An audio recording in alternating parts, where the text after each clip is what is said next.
Hi everyone, welcome to my YouTube channel. My name is Nancy Grace and today I'll be reacting to a video. The topic that says that the birth of Prophet Muhammad, may peace be upon him. And if today is your first time of visiting my channel, please subscribe and follow me on my Facebook page and Instagram. Without wasting much of our time, let's get down to the video.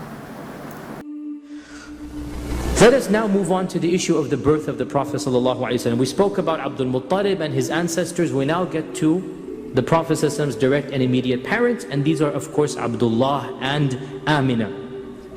Abdullah and Amina, both of them, we have but a few lines about their life and times. We have very little about them for a number of reasons. Firstly, because the both of them, as we know, lived very short lives. They both died in their early 20s maybe even before this, 18, 19. Secondly, and so obviously you have a short life, you don't have a lot of memories to leave. I mean, you have only lived a few years. Secondly, the both of them died before it was known that the Prophet is a Prophet. So nobody's recording the life and times of even those 20 years.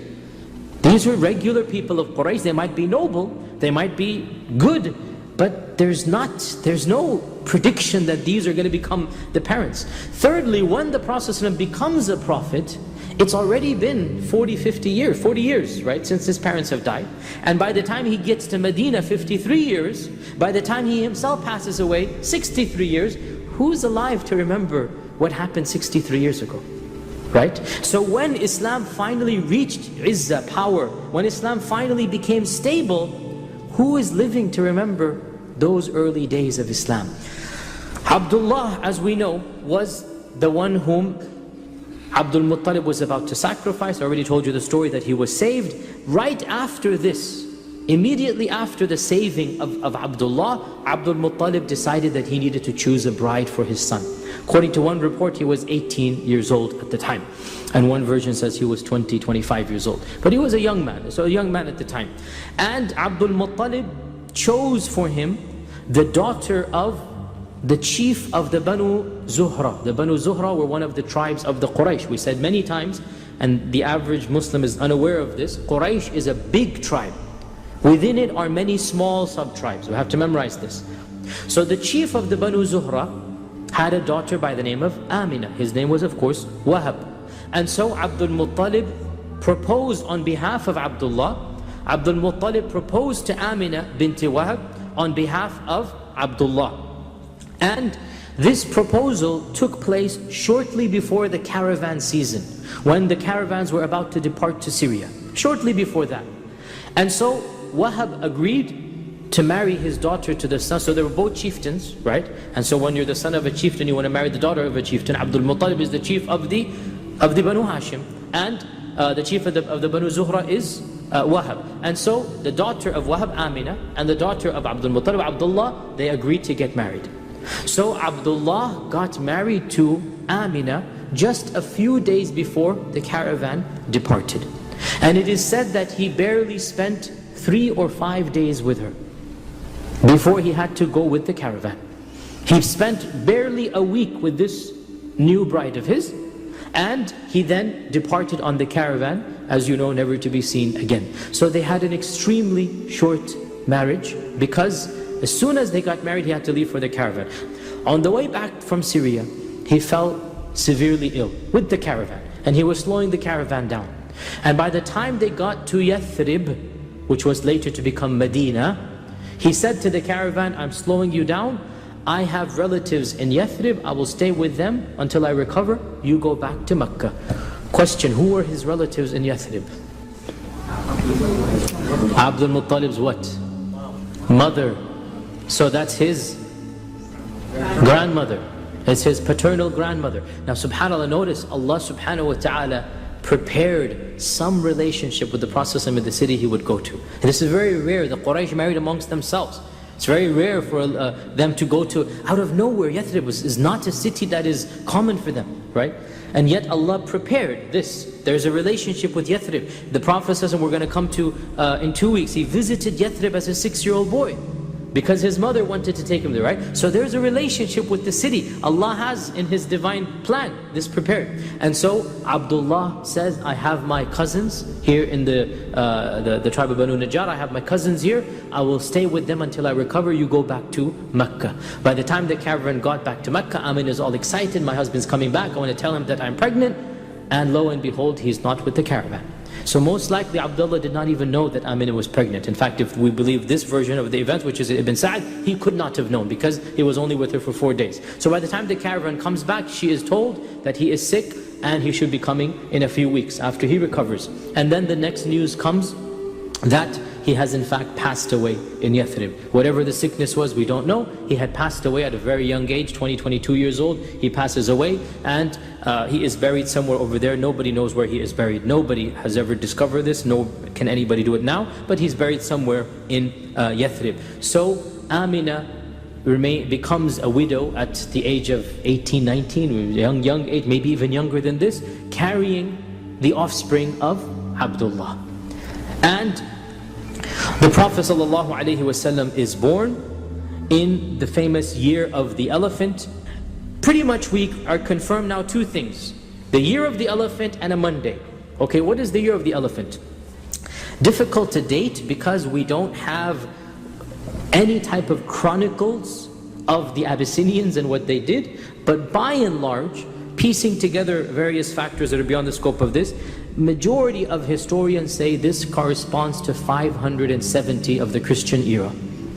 570 of the Christian era. 570 CE, the Prophet ﷺ was born. Ibn Ishaq mentions that the Prophet ﷺ was circumcised on the 7th day. Pause here for a while. Later books, 7 centuries later, mention he was born uncircumcised.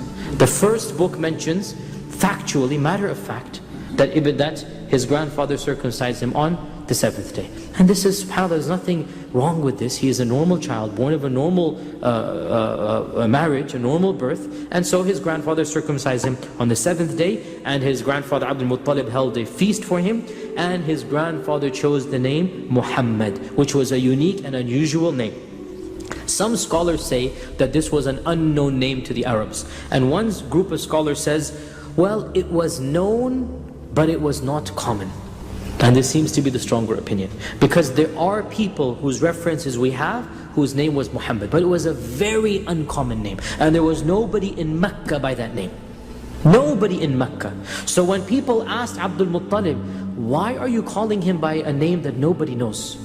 Nobody's heard of. Why don't you call him one of your standard names of your fathers and forefathers? He said, I want him to be praised by the people of the earth as I want him to be praised by the people of the heavens. Muhammad means the one who is praised. I want him to be praised by the people of the earth as I want him to be praised by the people in the heavens.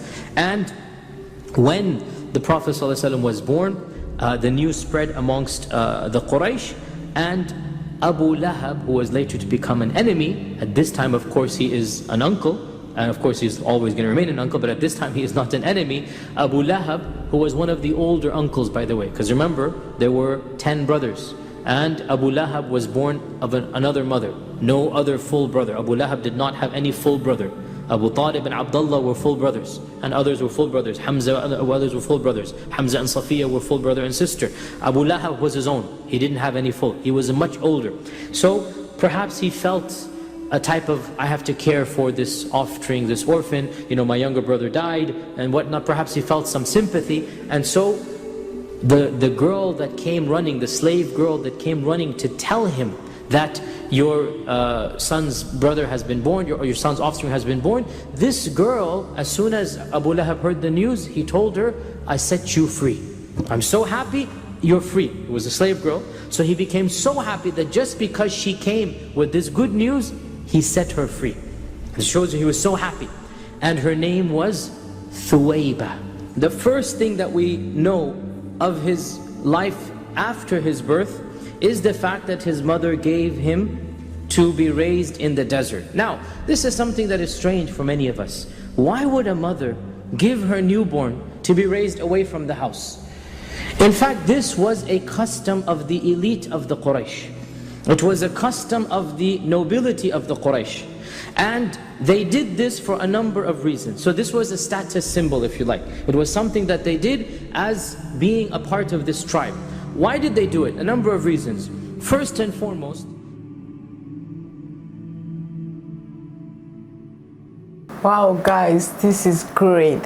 Like I always say, is that I'm here, we are here to learn, and today I've learned something, the birth of Prophet Muhammad.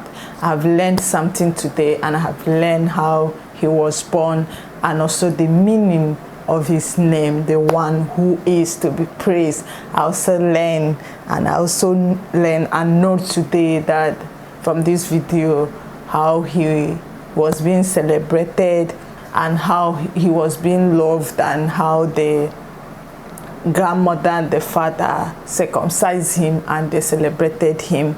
Guys, it's good to learn. That is why I'm here. We are here to learn and to know. I've never known, but today I've learned something. I'm very happy and appreciated, and I appreciate it. And I know you guys have also watched, and you know. God bless you. This is the end of my video. If you like my reaction, please share, like, and comment. See you in my next video.